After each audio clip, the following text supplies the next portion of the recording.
इचलकरंजी येथील जय भीम नगर येथील घरकुल योजनेत ज्या ठिकाणी घरेच उभारण्यात आलेली नाहीत किंवा पाडण्यात आली आहेत त्या जागांनी महानगरपालिकेकडून घरफाळा आकारण्यात येत असल्याची धक्कादायक प्रकार समोर आला आहे।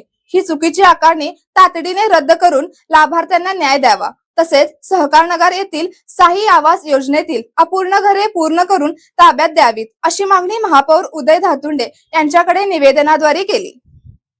निवेदनात असे म्हटले आहे की जय भीम नगर घरकुल योजनेत एकूण 108 घरांचे नियोजन करण्यात आले होते, मात्र काही घरे अपूर्ण असून काही ठिकाणी घरे पाडून जागा रिकामी करण्यात आली आहे। असे असतानाही त्या जागांवर घरफाळ्याची आकारणी करण्यात येत आहे। प्रत्यक्षात अस्तित्वात नसलेल्या घरांवर कर आकारणे अन्यायकारक असून संबंधित घरफाळा तातडीने रद्द करावा। याशिवाय सहकारनगर येथील साई आवास योजनेअंतर्गत 182 घरांचे नियोजन करण्यात आले होते।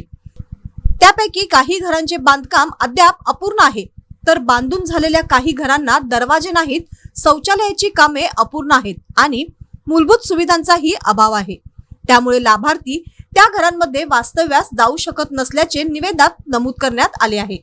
महापालिकेने अपूर्ण कामे तातडीने पूर्ण करून पाणी, वीज, रस्ते व इतर आवश्यक नागरी सुविधा उपलब्ध करून द्याव्यात, तसेच सर्व लाभार्थ्यांना वीज जोडणीसह घरे ताब्यात देण्याची कार्यवाही तातडीने करावी, अशी मागणी वंचित बहुजन आघाडीच्या पदाधिकाऱ्यांनी केली आहे। अन्यथा संबंधित लाभार्थ्यांच्या वतीने पुढील काळात तीव्र आंदोलनाचा इशारा देण्यात आला आहे।